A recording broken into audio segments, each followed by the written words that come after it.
ថ្ងៃនេះចង់ចែករំលែកមេរៀនជីវិតខ្លីមួយញាតិញោមប្រសិនបើញាតិញោមមានបញ្ហាផ្លូវចិត្តផ្សេងមិនថាបញ្ហាផ្លូវចិត្តព្រោះគ្រួសារប្រត់ប្រាស់បញ្ហាផ្លូវចិត្តព្រោះស្វាមីព្រោះភរិយាឬក៏កូនឬក៏មានបញ្ហាផ្សេងនៅក្នុងគ្រួសារនៅក្នុងដំណើរជីវិតរបស់យើងនៅពេលដែលយើងកាន់តែគិតអំពីបញ្ហានោះក៏វាកាន់តែ alert ឡើងកាន់តែខ្លាំងទៅវាមិនខុសពីញាតិញោមតន្ទិញមេរៀនណានៅពេលដែលយើងព្យាយាមកាន់តែតន្ទិញគឺវាកាន់តែដិតជាប់នៅក្នុងអារម្មណ៍និងខួរក្បាលរបស់យើងមិនអាចបំភ្លេចបានណាហើយបើយើងកាន់តែតន្ទិញរៀងរាល់ថ្ងៃអ្វីដែលយើងរលឹកវារាល់ថ្ងៃហ្នឹងវានឹង alert នៅក្នុងខួរក្បាលរបស់យើងដែលអាចលុបបានតែម្ដងសេចក្តីទុកដូចគ្នាញាតិញោមនៅពេលដែលយើងព្យាយាមរំលឹកវារឿយជួនកាលមកយល់អំពីទំហំនៃសេចក្តីទុកអ្នកខ្លះមានសេចក្តីទុកធ្ងន់ធ្ងរទៅគាត់មិនអាចនឹងងាយធ្វើឲ្យចិត្តរបស់គាត់រលុបហើយមូលហេតុដែលមិនងាយដែលរលុបហ្នឹងគឺដោយសារតែយើងចេះតែរលឹកពីវាឧទាហរណ៍ថាប្តីធ្វើបាបផ្លូវចិត្តអញ្ចឹងគាត់ចេះតែនឹកឃើញអំពីសកម្មភាពរបស់ប្តីដែលធ្វើបាបផ្លូវចិត្តរបស់គាត់ចេះមួយចុះពីរអញ្ចឹងដើម្បីឲ្យរូបភាពមិនល្អទាំងអស់ហ្នឹងវារលុបទៅបានវាតតែញាតិញោមយករូបភាពណាដែលល្អជាមួយគ្នាពីមុនមកឧបមាថាមុនពេលដែលគាត់ធ្វើរឿងមិនល្អដាក់យើងនឹងយើងរលឹកថយក្រោយមកវិញនឹកឃើញអំពីរូបភាពល្អជាមួយគ្នាទៅយូរទៅនៅពេលដែលយើងនឹកឃើញតែរឿងល្អជាមួយគាត់ធ្វើឲ្យយើងរលុបនៅអារឿងមិនល្អជាមួយគាត់ដែលគាត់ធ្វើជាមួយយើងអូតូតែម្ដងវាមិនខុសពីផ្ទះរបស់យើងនៅពេលដែលផ្ទះរបស់យើងស្មុគស្មាញហើយយើងកាន់តែយករឿងស្មុគស្មាញយកមកដាក់បន្ថែមទៀតផ្ទះរបស់យើងមិនស្អាត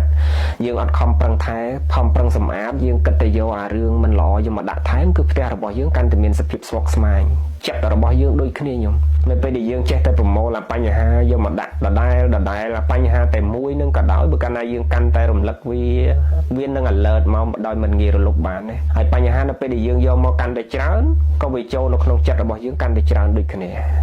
ញ្ចឹងណាញោមតែបើសិនបើយើង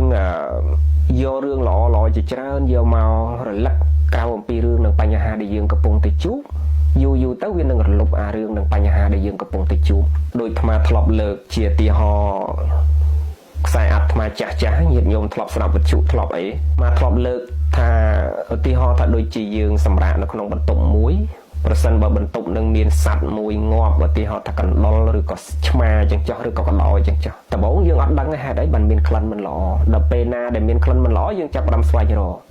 ដល់ពេលដែលយើងស្វែងរកយើងដឹងប្រភពថាអូមានសត្វកណ្ដោមួយវាងាប់នៅក្រោមគ្រែរបស់យើងបើសិនបើយើងមិនចង់ឲ្យបន្ទប់នឹងវាមានសភាពមិនល្អនិងក្លិនមិនល្អយើងត្រូវយកកណ្ដោនឹងចេញមិនចឹងញាតិញោមយើងត្រូវយកកណ្ដោនឹងចេញនៅពេលដែលយើងយកចេញផុតហើយយើងចាប់ផ្ដើមជូតចាប់ផ្ដើមលាងសម្អាតជំរះដោយទឹកសាប៊ូឬក៏សម្អាតដោយវត្ថុផ្សេងដូចជាគ្រឿងសម្អាតហ្នឹងវាធ្វើឲ្យបន្ទប់របស់យើងនឹងមានក្លិនល្អប្រសើរមកវិញវានឹងបាត់អាក្លិនមិនល្អហ្នឹងប៉ុន្តែបើទោះបីជាយើងលាងសម្អាតហើយក៏ដោយនៅពេលដែលយើងយកអារម្មណ៍របស់យើងទៅនឹកឃើញអាក្លិនមិនល្អអង្កាលពីយើងមិនតន់លាងជំរះហ្នឹងគឺអាចចំោះរបស់យើងលែងធំក្លិនមិនល្អប៉ុន្តែអារម្មណ៍របស់យើងដាក់ជាប់ក្លិនមិនល្អជាមេរៀនជីវិតដូចគ្នាញោមនៅពេលដែលបញ្ហាទាំងឡាយដែលវាកើតឡើងហើយជួនកាលយើងដោះស្រាយវាហើយប៉ុន្តែនៅពេលដែលអារម្មណ៍របស់យើងទៅដោតតែរឿងដែលយើងជួបដែលដោះហើយហ្នឹងយើងដោះស្រាយឲ្យអស់ឧទាហរណ៍រឿងប្តីប្រពន្ធគ្រួសាររបស់យើងអញ្ចឹងយើងឆ្លោះគ្នាយើងដោះស្រាយរួចចប់សពគ្រប់ហើយប៉ុន្តែនៅពេលដែលយើងរលឹកនៅបញ្ហាដែលយើងឆ្លោះគ្នាហ្នឹងវាហាក់បីដូចជាក្នុងខ្លួនរបស់យើងហ្នឹងគឺទទួលក្រំគ្រានៅរឿងដែលយើងកំពុងតែឆ្លោះគ្នាប៉ុន្តែពេលរឿងហ្នឹងវាចប់ហើយនៅពេលដែលយើងអង្គុយហ្នឹងគឺអត់មានឆ្លោះគ្នាទៀតទេប៉ុន្តែនៅពេលដែលយើងរលឹករឿងហ្នឹងឡើងវិញវាហាក់បីដូចយើងកំពុងតែឆ្លោះគ្នាសារដើមអញ្ចឹងហើយបានជាអាត្មាចង់ចែករំលែកញាតិញោមមួយគឺនៅពេលដែលយើងមានបញ្ហាយើងព្យាយាមរលឹកនៅរឿងល្អជាច្រើនទៅអារឿងដែលមិនល្អដែលយើងកំពុងតែជួបប្រសពហ្នឹងវានឹងរលុបឯងប៉ុន្តែនៅពេលដែលយើងព្យាយាមរំលឹកវារឿយទៅវានឹងនឹកឃើញតែរឿងហ្នឹងដោយមិនងាយរលុបបានទេអញ្ចឹងវិធីដែលលុបបានគឺយើងកុំរលឹកនៅរឿងបញ្ហាដែលយើងកំពុងតែជួបប្រសពនៅបញ្ហាដែលយើងកំពុងតែមានហ្នឹងយើងទៅរលឹករឿងអីផ្សេងក្រៅអំពីបញ្ហាហ្នឹងយូរទៅវានឹងរលុបដោយខ្លួនឯងចម្រើនពរញាតិញោមពីចម្ងាយសូមសុខចម្រើនទាំងអស់គ្នាប៉ុណ្ណឹងជាមេរៀនជីវិត